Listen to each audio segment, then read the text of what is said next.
Hoy quiero hablar de algo que sí surgió por el tema o el ambiente electoral en el que estamos.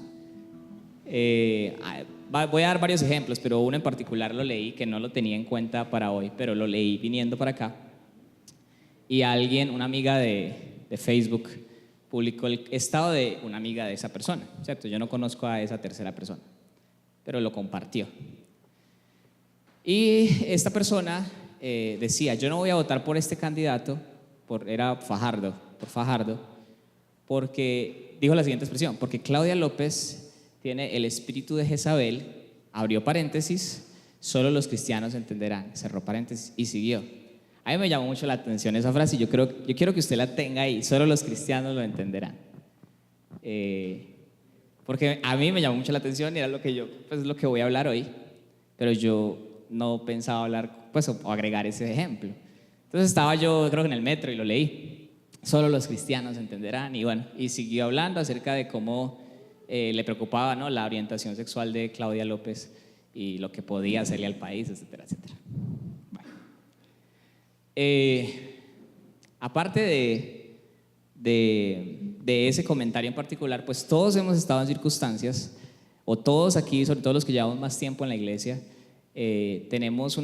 sabemos y reconocemos una jerga que el cristiano tiene, ¿cierto? Hay muchas cosas y palabras, y las hemos dicho, que el cristiano tiene, que no tiene nadie más.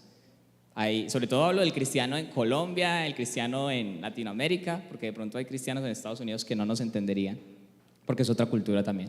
Pero nuestra cultura de iglesia pentecostal latinoamericana es muy similar. Entonces, si por ejemplo, yo estuve editando la enseñanza del pastor Kevin Taveras, que ya está en YouTube para los que la quieran ver, muy buena, y él hace un comentario que los pastores suelen hacer mucho, ¿no? Cuando hay dos naves, sueltan algo aquí como, por ejemplo: Dios te va a bendecir. Si la gente no dice mucho amén, hay varias frases, pero una de ellas es: aquí no me creyeron, voy a irme por aquí, ¿cierto? Y eso es muy normal, eso lo hemos visto muchas veces. Pero exactamente a mí me gusta mucho la cara de Kate en este preciso momento. No la mire. A mí me causa mucha curiosidad la sensación que le damos a la gente que no conoce esas jergas, ¿cierto? Hoy quiero hablar acerca de cómo aprovechar. No es el título de la enseñanza, no le puse un título, yo a veces me enredo mucho poniendo títulos, pero es cómo aprovechar, o cómo no aprovechar solamente, pero también cómo usar y cómo empezar a hacerlo, el contexto de las personas que nos rodean, porque lo desaprovechamos mucho y en ese sentido perdemos muchas oportunidades. Yo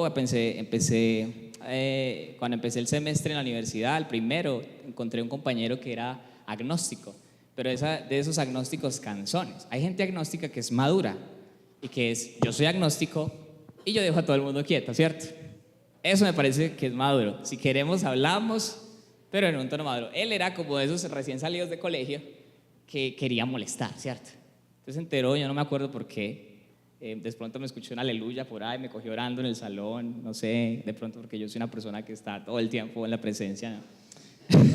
No, la verdad no sé exactamente por qué. Él supo que yo era cristiano, de pronto yo le dije, no sé. Realmente no podría decir que yo estuve repartiendo folletos o con un letrero allá que decía: Cristo viene pronto, no. Dije que estaba gozoso, no que estaba feliz, gozoso por el 5 que me saqué en tal parcial, alguna cosa así, no sé. Entonces que él se dio cuenta. Y él tenía algo de conocimiento de una iglesia cristiana, no sé tampoco mucho de su historia, nunca habló mucho de ese pedazo. Pero lo curioso era que su madre tenía un negocio de esos de leer como el tarot y las manos y el tabaco, ¿cierto? El tabaco lo leen. ¿Qué es lo del vasito? ¿Eso es tabaco? Café. Ok, leen café. Bueno, tenía eso. Pero él sabía que la mamá estaba engañando a la gente.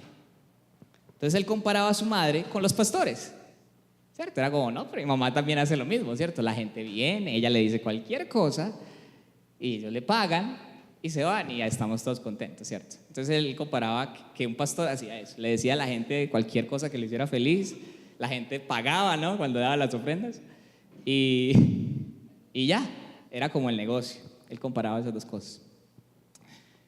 Y él una vez me preguntó, porque era una persona muy inteligente, me dijo: ¿usted cómo me evangelizaría a mí?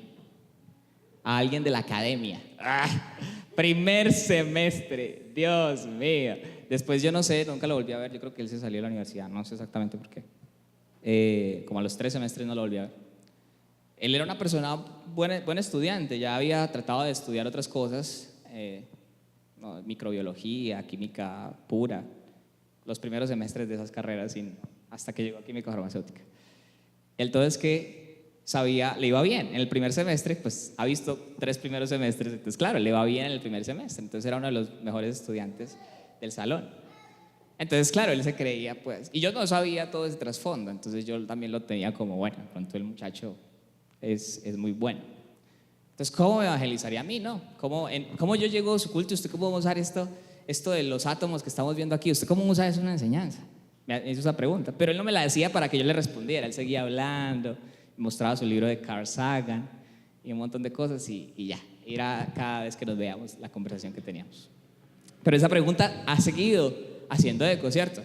¿Cómo hace uno con una persona que es demasiado racional o que está en ese ambiente de la academia o de la ciencia? Uno no puede llegarle, con todo respeto se lo estoy diciendo, con una enseñanza normal y esperar que la reciba de la misma manera. Dios la puede hacer, el Espíritu Santo se puede mover de cualquier manera, pero ¿cómo yo hago que eso llegue? ¿Cómo yo puedo usar el contexto de esa persona?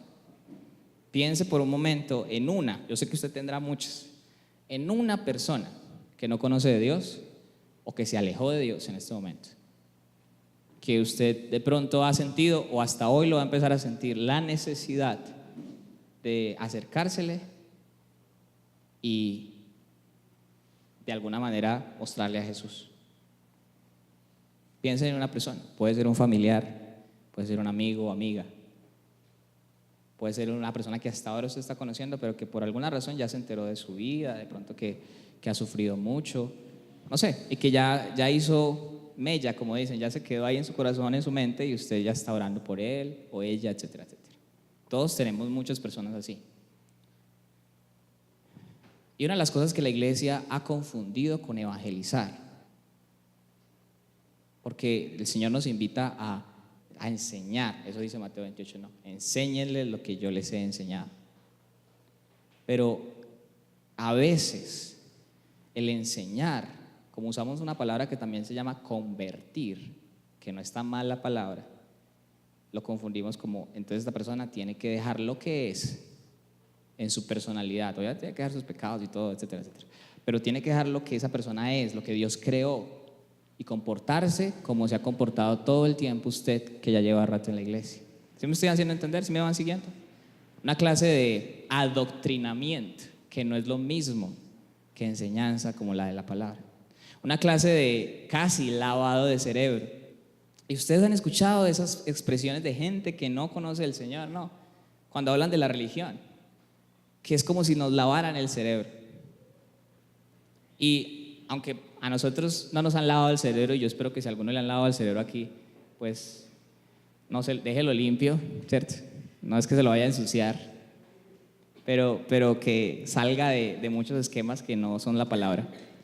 Pero aunque a nosotros no nos lo han hecho, a mucha gente se lo han hecho. Y yo quiero que empecemos poniéndonos de acuerdo con eso.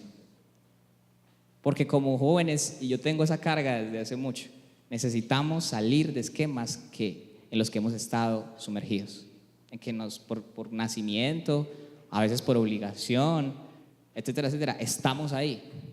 Nos hemos acostumbrado, ya ni los vemos, nos parecen normal, hasta que nos encontramos con una persona que ha sido lastimada, que ha sido como cuando uno está tratando de meter algo a la fuerza, ¿cierto? Que hasta uno se lastima a veces, que ha sido así forzada,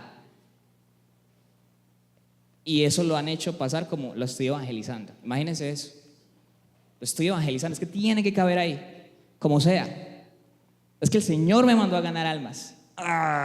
¿Cierto? Hasta que cierra la tapa, puff. Y vaya y sáquelo otra vez de ahí, vuelva y métalo, etcétera, etcétera. Todos tenemos eso, alguna vez hemos tenido esa experiencia, ¿no? De como lo metí, cuando me toque volver a sacarlo va a ser un lío. Como por ejemplo cuando uno saca el colchón debajo de la cama de Edgardo. Sacar ese colchón de allá, un poquito de lidia, pero listo, no lo saca, salió. Meterlo, meterlo es difícil. Y cuando toca volver a sacarlo, uno ya sabe, ya, mañana me va a tocar meterlo. Y los que yo le tengo práctica, Juancho y José Daniel todavía necesitan practicar más. Bueno, sobre todo Juancho, José Daniel siempre pide la cama grande. Pero bueno, esa es la expresión que se me viene a la cabeza en este momento, que mucha gente ha sido forzada en ciertos esquemas que no son el Evangelio de Cristo. Y empezando por ahí, necesitamos entonces empezar a preguntarnos: ¿yo he sido alguien que ha forzado a otra persona? ¿Que le ha impuesto a otra persona algo que Jesús no le impone?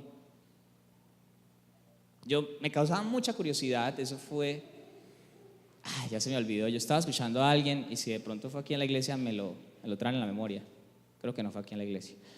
Hablaban de Pablo, ya me acordé, estoy leyendo de todas las cadenas que me llegan a WhatsApp, una en particular, todos los días me llega una, esa sí la leo, y dije bueno, vamos a leer una aunque sea, porque me llegan muchas, ¿no? Pero estoy leyendo una de una profesora del seminario que es cortica y por eso la leo. Oye, es muy buena. Y ella estaba hablando de Pablo y cómo Pablo iba camino hacia Jerusalén porque iba a cumplir un voto que le había hecho al Señor, donde se corta el pelo, etcétera, etcétera. Eso después lo leerán. Y le dicen, por favor, quédate. Y él dice, no, yo tengo que ir a Jerusalén. Y él sigue en adelante y se va hacia Jerusalén. El voto que él hizo, porque da el texto y da la explicación, fue un voto nazareo, que es un voto judío, ¿cierto? Y yo, como por primera vez me vi a Pablo, aunque no, como él lo dice y lo vamos a leer después, no era esclavo de la ley, ya, pero él seguía haciendo cosas que la ley tenía. Entonces hizo un voto nazareo y el voto decía que después de cumplirlo o antes se rapaba el pelo. El texto decía, no es seguro si lo iba a empezar o lo iba a terminar. El todo es que va, se rapa. Y eso es parte de la ley judía. Ustedes no ven a Jesús en ningún momento diciéndonos a nosotros que tenemos que hacer un voto nazareo y que tenemos que ir a Jerusalén. Ustedes no lo ven en los evangelios, sino que Pablo era judío y cristiano. Y eso es algo en lo que no voy a entrar mucho hoy, pero es interesante. Es muy interesante. Porque entonces cuando yo veo a alguien rezar el Padre Nuestro, muchas veces yo he pensado, esa persona no está orando, está repitiendo. Y la palabra dice, Jesús, el Maestro dice que esas son vanas repeticiones. Ella no está orando, él no está orando. Yo sí oro. Y lo he pensado, porque mi esquema es orar el Padre Nuestro y repetir. Y si alguna persona lo está haciendo sinceramente, para mí nunca ninguna lo hace así. Voy pasando en Duitama, que es Boyacá, pues y aquí en Antioquia también, cuando son pueblos muy pequeños, ustedes saben que en el parque hay varias cosas y entre ellos la más importante es la iglesia católica, ¿cierto? Está ahí, la catedral. Siempre muy bonitas, en Boyacá hay unas muy lindas, aquí en Antioquia hay unas muy lindas. Y cuando voy a Duitama, que es una ciudad pero todavía mantiene esa estructura centralizada, la iglesia, el parque, Libertadores, etcétera, etcétera. Y uno yendo para la iglesia, el templo de nosotros, la iglesia interamericana, pasa por el centro, por todo el parque. Entonces cuando salimos los domingos de servicio, vamos para la casa, atravesamos el parque. Y yo estuve en Semana Santa. Eso fue hace, ¿qué? 2 meses, pronto menos, no sé. Y yo iba saliendo un viernes bendecido, ¿no? Porque yo sí estaba adorando al Señor. Y veo a toda esa gente saliendo el viernes de la crucifixión de la iglesia, un montón. Ese parque estaba lleno porque habían puesto bafles afuera. O sea, no solamente los de la iglesia, era todo el parque. Y yo iba pasando por ellos. ¿Y saben qué iban pensando yo? Religiosos. No conocen al Señor. Yo les voy a ser sincero, eso es lo que yo iba pensando. Básicamente estaba diciendo, yo conozco los corazones de todas estas personas aquí, todos son unos religiosos. Eso es lo que estaba haciendo. Y así ha pasado. Cuando es Cuaresma, ¡pala! Veo a toda esa gente con la flecha, que yo soy como un pañuelito, porque hay unos que se les ve ya sudada, ¿no? Entonces ya es como ya no es la cruz, ya es como una jota, una cosa toda rara ahí. Entonces yo soy como, hey, ya. Pero la tradición, y yo enseñé en esos días por acá, es que se la tienen que dejar hasta que se borre. La mayoría de personas hace eso, hasta que se quite. Pero como esa no ha sido mi crecimiento, eso no ha sido mi, digamos, formación, yo veo a alguien con la cruz y yo, y siempre pienso esto, digamos es jueves, mañana va a estar bien borracha ya, ¿para qué le sirvió esa cruz? Eso es lo que pienso. Eso no está bien. Eso no está bien. Es una tentación muy fácil de caer. Yo creo que el cristiano sufre con muchas tentaciones, cada uno de nosotros tiene sus luchas, pero la tentación de comportarse como los fariseos de la época de Jesús, yo creo que todos la tenemos. Y entre más crezcamos como en los caminos de Dios, más fuerte es esa tentación. Porque los fariseos eran eso, ¿cierto? Los que más conocían. Entonces, vamos a Hechos 17, esta es una historia muy conocida, que siempre nos impacta. Yo no sé si usted la ha leído, y si no, pues hoy la leerá o la recordará. Pero siempre es muy, muy genial de recordar. Vamos a leerlo desde el 16, Hechos 17, 16. Pablo en Atenas. Ahora, está en Grecia, ¿no? Y no vamos a dar una clase aquí Jair nos podría dar una clase de la época de Atenas, ¿cierto? De cómo era esa gente, pero el texto también explica varias cosas que son suficientes por el momento. Dice así: mientras Pablo los esperaba en Atenas, su espíritu se enardecía viendo la ciudad entregada a la idolatría. Así que discutía en la sinagoga con los judíos y piadosos, y en la plaza cada día con los que concurrían. Y algunos filósofos de los epicúreos y de los estoicos disputaban con él. Y unos decían: ¿qué querrá decir este palabrero? Y otros: parece que es predicador de nuevos dioses, porque les predicaba el evangelio de Jesús y de la resurrección. Y tomándole, le trajeron al Areópago, diciendo: ¿podremos saber qué es esta nueva enseñanza de que hablas? Pues traes a nuestros oídos cosas extrañas. Queremos pues saber qué quiere decir esto. Porque todos los atenienses y los extranjeros residentes allí en nada pensaban, en nada se interesaban, sino en decir o en oír algo. Eso parece a más de un cristiano, realmente, lo voy diciendo de una vez, pues, ¿cierto? Es como, pero yo escuché esta enseñanza, porque parecen atenienses. Pero eso es otra enseñanza. Versículo 22.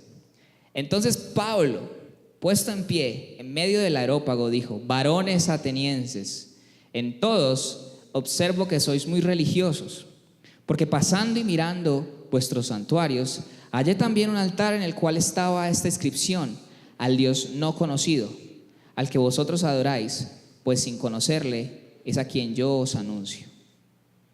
Vamos a dejar hasta ahí, después volvemos. Puedes buscar esos versículos 22 y 23 en, no sé, Nueva Versión Internacional, Nueva Traducción Viviente, algo nuevo. ¿Qué? ¿Cómo? Queremos escuchar algo nuevo, somos atenienses. Dame una versión nueva. Dame la versión ateniense.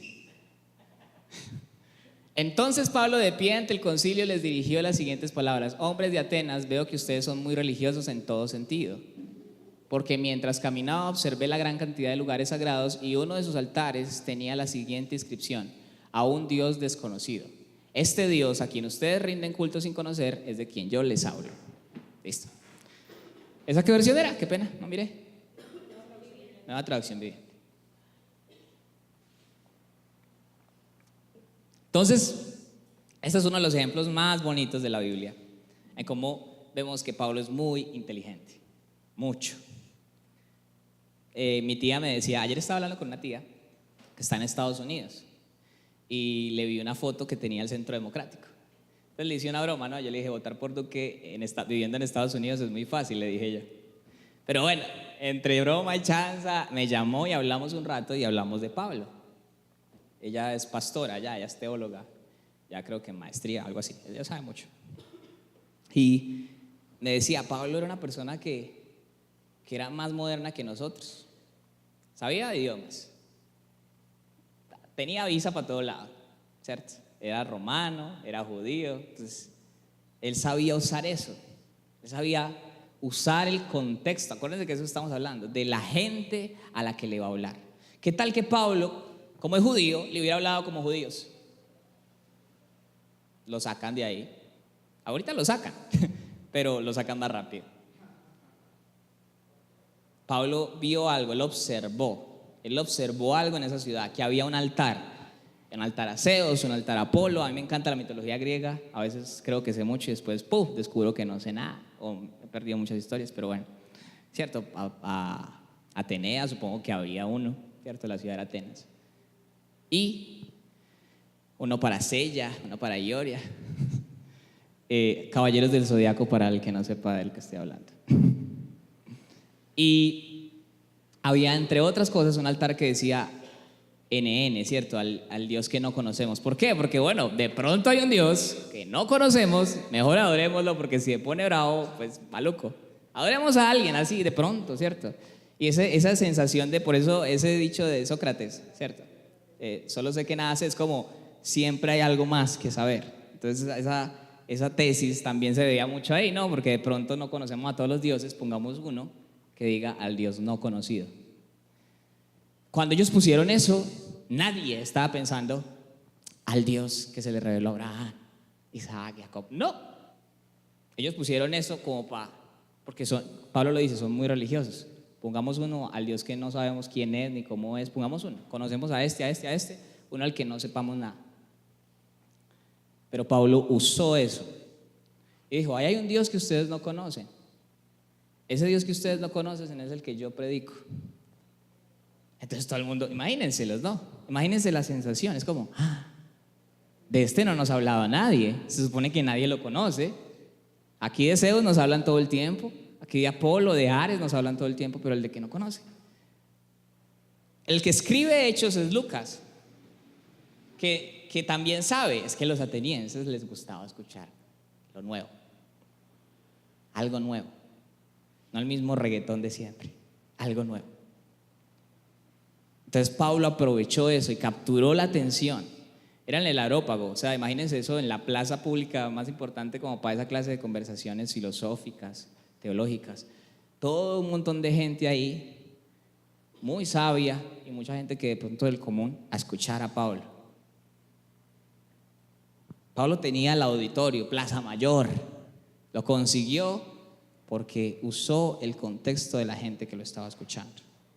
Él no les dijo hay que circuncidarse al 8º día, él no les dijo nada de eso, él no les empezó a hablar como Esteban. Esteban, cuando habla frente a los judíos, narra toda la historia de Israel. ¿Por qué? Porque le está hablando a judíos y hay muchas cosas que son importantes para ellos, porque Esteban quiere decir Jesús es importante y empezó desde atrás, desde Abraham, Moisés, todo eso hasta que llegó a Jesús. Eso es lo que hizo Esteban, porque le estaba hablando a judíos. Pero aquí Pablo no hace eso. Pablo aprovecha y mira, observa y después ataca. Versículo 24. El Dios que hizo el mundo y todas las cosas que en él hay, siendo Señor del cielo y de la tierra, no habita en templos hechos por manos humanas. ¿Cómo así? Ustedes todavía seguimos viendo los templos que los griegos hacían, ¿o no? Así que empezó Pablo, ¿cierto?, a ir a la raíz de los fundamentos de esta creencia que estos atenienses tenían. Él es muy grande, él no habita en eso. Ni es honrado por manos de hombres como si necesitase de algo. ¿Cómo así? Si usted lee la mitología griega, los dioses de la mitología griega no son dioses autosuficientes. Nada más así como por algo bien diluido, pero véase, ¿cómo es? Guerra de titanes, furia de titanes. Y uno de los conceptos que muestran ahí es que cuando los hombres dejan de adorar a los dioses se empiezan a debilitar, ¿cierto? Uno empieza como, bueno. Y uno ve a Zeus. Zeus era la persona más pasional que había en esa mitología. Zeus era calenturiento. Yo pienso en Zeus y yo pienso en Sansón, ¿cierto? Como en alguien que se deja llevar por sus emociones mucho. Y se supone que es el dios del Olimpo, pero no es un dios como el nuestro, es un dios muy, muy humano. Y por eso él dice, él no necesita de eso, pues él es quien da a todos vida y aliento a todas las cosas. Y de una sangre ha hecho todo linaje de los hombres para que habiten sobre toda la faz de la tierra, y les ha prefijado el orden de los tiempos y los límites de su habitación, para que busquen a Dios, si en alguna manera palpando puedan hallarle, aunque ciertamente no está lejos de cada uno de nosotros, porque en Él vivimos y nos movemos y somos. Todos esos verbos son importantes, no nos podemos quedar hablando de eso, pero Él sabe por qué está usando eso. Como algunos de vuestros propios poetas también han dicho, porque linaje suyo somos. Pablo usa un autor de los griegos. Y si usted quiere hablar y quiere, de pronto, la persona en la que pensó cuando empezamos esta enseñanza es alguien que le gusta mucho el fútbol y a usted no, por decir algo. Pero usted no llega y dice: Jesús quiere esto para tu vida, esto para tu vida, estás haciendo esto mal, y ya. Eso es lo que hacemos muchas veces, ¿cierto? Llegamos, soltamos la palabra, ya evangelicé, le dije su verdad, el Señor ha cumplido esa misión, soy un siervo genial, pero no hubo una relación establecida. Esa persona no me va a escuchar, realmente no me va a escuchar. Ahorita vamos a volver a eso.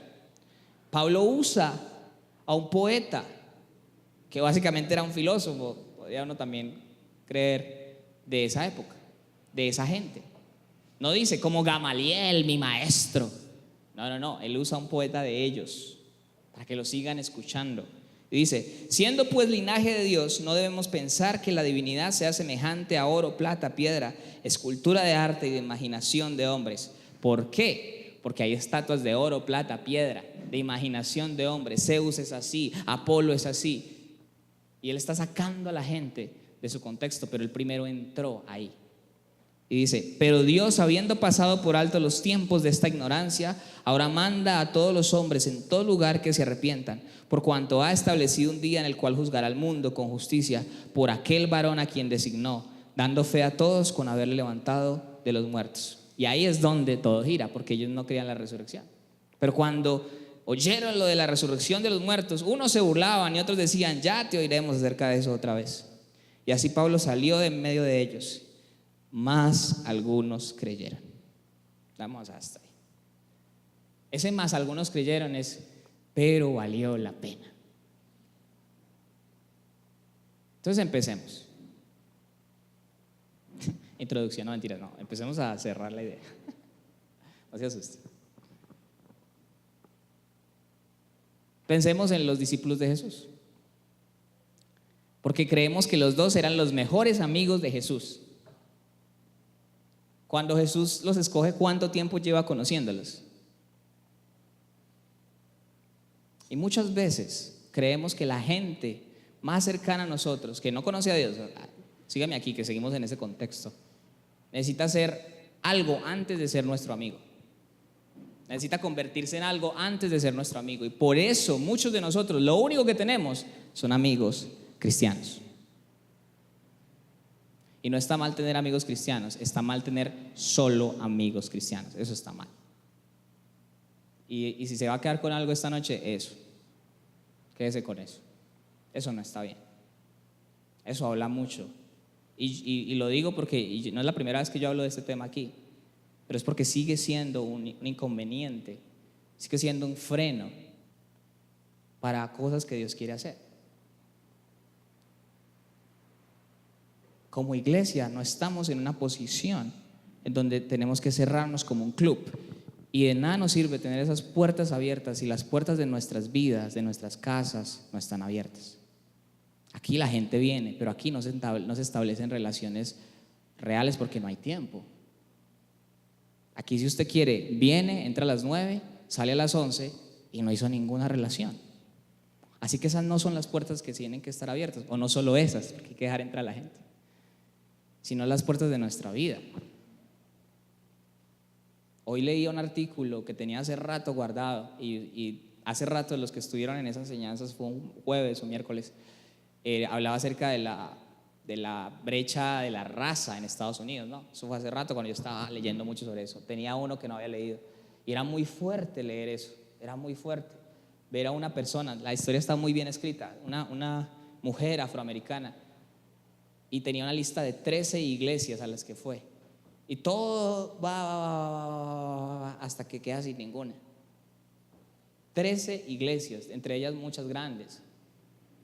Y como él entró a Gateway, que es una de las más grandes de su lista, y empezó bien, hasta que empezó a escuchar cómo su pastor apoyaba a Trump. Y estaba bien en su alineación política, pero cómo hizo todo un discurso casi que pidiéndoles que votaran por él. Y ella era afroamericana y decía, yo no puedo votar por él. Y nadie reconocía cómo era que mataban a un chico negro que por ser negro creyeron que era delincuente, y la gente en su iglesia, en su grupo, no sabía el nombre de ese chico. Ella hablaba de él y era como, ¿quién es? ¿Por qué? Porque todos eran blancos y no leían noticias de ese lado. Y todo eso, no, ver esa brecha como tan fuerte que hay todavía allá. Y de pronto acá eso no es un problema, porque si lo es, la verdad, pues qué pena, manada de indígenas que somos, pues. Pero hay muchas cosas que siguen siendo brecha y que se pueden volver brecha. En Colombia, la gente está empezando a coger una actitud terrible contra la gente de Venezuela. Y a mí me duele mucho eso. Yo le decía a Juancho que nos quedamos 2 horas ahí parados, que escuchaba el martes la W y como pasaban un audio así con la voz gruesa de gente, de un audio en un municipio de Cundinamarca amenazando a los venezolanos de ese municipio que se fueran, porque si no los iban a matar. Y entrevistan al alcalde, y el alcalde obviamente niega toda unión con ese audio, pues porque nadie va a decir que está unido a ese audio. Pero después le preguntan por ciertas cosas que ha hecho para que no le den trabajo a los venezolanos, y no lo niega. Entonces el reportero le decía, si usted tiene a un venezolano que no tiene con qué comer, tarde o temprano tiene que hacer algo, va a tener que robar, no se va a morir de hambre. No, pero tal cosa, hasta que lo evadió. Y yo era como, este man sí tiene que ver con ese audio, de una u otra manera, el alcalde. Y así, y es fuerte, ¿no? Ahora estamos en una época muy dividida, cualquier candidato que gane va a tener medio país en contra, por lo menos. Y como iglesia estamos también muy divididos. Cuando vemos a un partido uniéndose con uno, al otro diciendo esto, al amigo mío diciendo que va a apoyar a este, y nosotros como, ¿qué está pasando? Y se empiezan a crear esas brechas. No, déjeme de seguir, no, un follow en Facebook, etcétera, etcétera. Si no quiere, no lea tal cosa. Y está empezando a pasar. Y eso entre cristianos, y la misión sigue siendo la misma. Entonces Jesús coge sus 12 y acepta personas a las que no conoce, y al que menos debería darle la plata se la da. Y él sabe quién es Judas. O sea, Jesús no es como por allá resucitó y Juan le dijo, ve, Señor, nos enteramos viendo los libros de contabilidad que Judas estaba robando con el hueco aquí. No, él sabía. Y sabía que Pedro lo iba a traicionar, se lo dijo. No lo sacó de los 12 por eso. Y entonces también vemos a Pablo aquí en Atenas, entrando al contexto de unas personas solo por alcanzar. Y cuando dice ese versículo, dice, más algunos creyeron. Eso es genial, a mí me fascina esa expresión. Porque claro, no fueron los 1000, 2000, 300, no dice el número, que escucharon a Pablo, pero algunos creyeron. Y algunos todavía no creen, porque no hemos estado dispuestos a dar el paso de salir de nuestros moldes, de salir de nuestros círculos, de leer un poquito de este tema para empezar a ser amigo de esa persona, antes de decirle que está haciendo mal, antes de decirle es que tiene que vestirse así, es que tiene que escuchar este género musical, es que tiene que, antes de llegar a eso, o incluso evitar llegar a eso, porque hay muchas cosas de esas que no tienen sentido. Y está el joven que escucha metal toda su vida, desde chiquito, punk, hard rock, hardcore, y queremos que escuche Jesús Adrián Romero. No lo va a escuchar y nos enojamos porque lo haga. No va a pasar. Jesús no le pide que escuche a Jesús Adrián Romero. Y no es que tenga nada en contra de Jesús Adrián, es que esa persona es así, él la hizo así. Y por eso es que, y todos yo creo que estamos de acuerdo aquí, que nos fascina cuando vemos a un cristiano haciendo un género que no hay cristianos allá. Y Dante Gebel siempre lo ha dicho, queremos tener peces en nuestra pecera, y por eso le pedimos a Juan Luis Guerra que haga solo álbumes cristianos. No, ¿para qué? Vaya y siga haciendo álbumes de amor, siga haciendo álbumes que hablen de temas sociales, o a Ricardo Montaner o a cualquier cantante cristiano. Queremos meterlo acá en vez de que siga allá afuera donde el Señor lo alcanzó, allá. Y así hay muchos cristianos que no vienen todos los domingos a la iglesia. ¡Oh! ¿Cómo es cristiano si no asiste a la iglesia cada domingo? Porque se nos ha vuelto, ese es el esquema nuestro. Un cristiano asiste a la iglesia todos los domingos, en la iglesia de nosotros un sábado al mes. Y si llena esos requisitos lo es. Pero si vemos a un cristiano haciendo presa todos los domingos y lo invitamos a nuestra iglesia y él dice, bueno, voy a ver, y por allá después de la quinta vez que lo invitamos viene, nosotros estamos diciendo, está frío, está tibio este frío. Porque es nuestro esquema y lo queremos embutir ahí. Y así, nosotros tenemos un amigo que ha sido herido por iglesias que tiene que, para pertenecer al ministerio de alabanza, tienes que venir a tales horas. Y si no puedes, pues lo siento. Y hay gente que empieza y le pasa algo, ¿por qué no viniste? No puedes pasar por un mes. Y así, y se hieren y se van. Esa es la iglesia a la que muchos hemos pertenecido. Y es una iglesia que tiene que empezar a cambiar. Nosotros tenemos que empezar a cambiar. Hay cosas que debemos ser conscientes que estamos haciendo. Que de pronto usted dice, esos son otros. ¿Por qué? Porque yo no me paro en el altar, porque yo no dirijo ningún ministerio. Pero si usted tiene esa actitud, allá en su casa, la iglesia que usted es allá, usted está haciendo eso. Allá en el colegio, allá en la universidad, la iglesia que usted es allá, si usted tiene esa actitud, está haciendo eso. Porque esa es otra de las actitudes que tenemos contra los líderes. Es que el problema está allá, el problema está en los pastores, el problema está en los líderes de la iglesia, el problema está en la política allá. Pero todavía nos seguimos pasando el semáforo estando en rojo porque llevamos mucho afán. Pero todavía seguimos siendo trampa en los exámenes. Sigue siendo la misma actitud. Vamos para terminar, a 1 Corintios, capítulo 9. También un pasaje muy conocido de Pablo. Y en Corintios Pablo está, de cierta manera, reclamándole a la iglesia, ¿no? Como diciéndoles, no sean igualados, ¿cierto? Yo soy el que los fundó, yo soy su apóstol. Y el versículo 20 dice, vamos a leerlo desde el 18. ¿Cuál es mi galardón? Que predicando el evangelio presente gratuitamente el evangelio de Cristo, para no abusar de mi derecho en el evangelio. Por lo cual, siendo libre de todos, me he hecho siervo de todos para ganar a mayor número.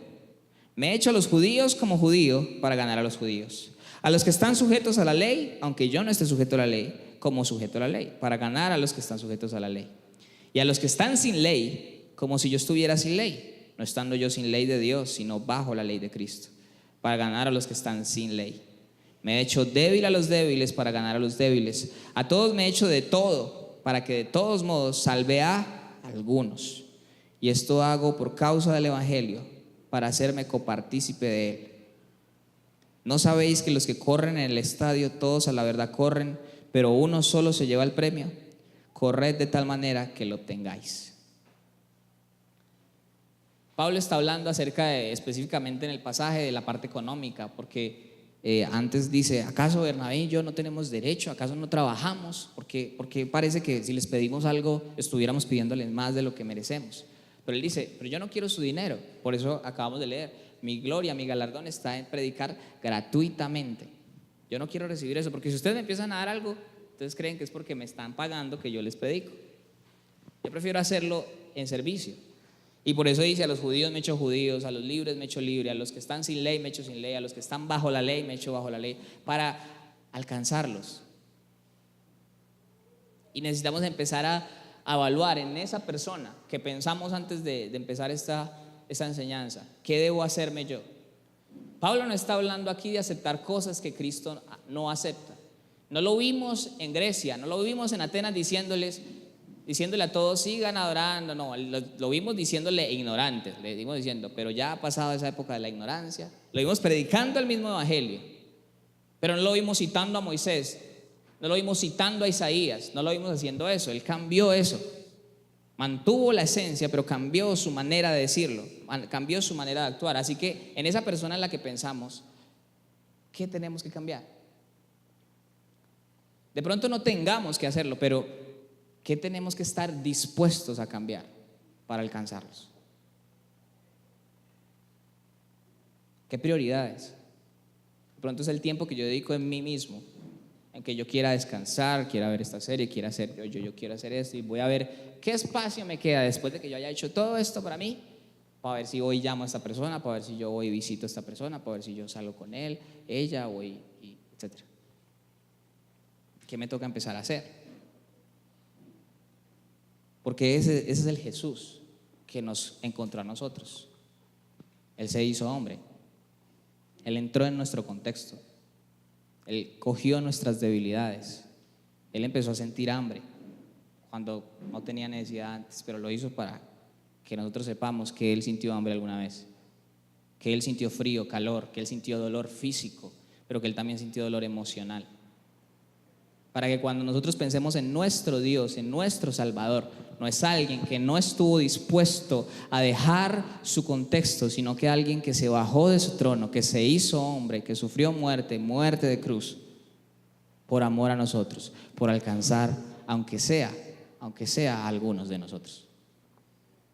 Ese es el Dios al que seguimos. Ese es el Cristo y por eso nos llamamos cristianos. Así que cuando vemos a Pablo bajarse de la nube en donde vivía, de ser uno de los mejores fariseos de su época, y empezar a enseñar a desaprender y a aprender, a pedir permisos que antes no tenía que pedir, a ir, a naufragar como 2 o 3 veces, a aguantar hambre, a ser casi asesinado, solo por seguir alcanzando gente, solo por seguir predicando la misma verdad que él había encontrado. Cuando vemos a Pedro, a Juan, a todos estos discípulos, a toda esta iglesia, vendiendo lo que era de ellos para compartir, abriendo las puertas de su casa para que aquí vengan, coman y hablemos un rato de la palabra, hasta que Pablo se canse de hablar, que eso es básicamente toda la noche, y bueno, se cayó un niño, ahí lo revive, vuelve y sigue hablando hasta que amanezca, etcétera, etcétera. Esa es la iglesia que uno ve, esa es la iglesia que nosotros hemos sido algunas veces, pero necesitamos empezar a hacerlo, porque así es que la iglesia empieza a cambiar, aprovechando los contextos de las personas, no trayéndolos a la fuerza, no jalándolos, no exigiéndoles hablar, no exigiéndoles convertirse de cierta manera, no exigiéndoles hacer tal cosa, porque nosotros, esa no es nuestra tarea, esa es tarea del Espíritu Santo. Él convierte, Él transforma lo que Él quiera transformar, y habrán cosas que Él no va a transformar, que nosotros le seguimos, Señor, pero ¿por qué sigues teniendo el pelo así, Señor? Y el Espíritu Santo le quiere dejar el pelo así. Pero ¿por qué sigue hablando así? ¿Por qué sigue vistiéndose así? ¿Por qué sigue escuchando esa música? Señor, transfórmalo. Y hay mucha gente que sigue orando así.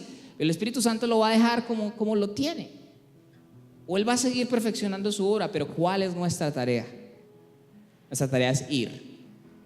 Jesús nos dijo, dejad que vengan y les enseñen lo que yo les enseñaba. No, dijo, vayan a donde estén ellos. Vayan allá, en medio de ese problema de drogadicción que esa persona tiene.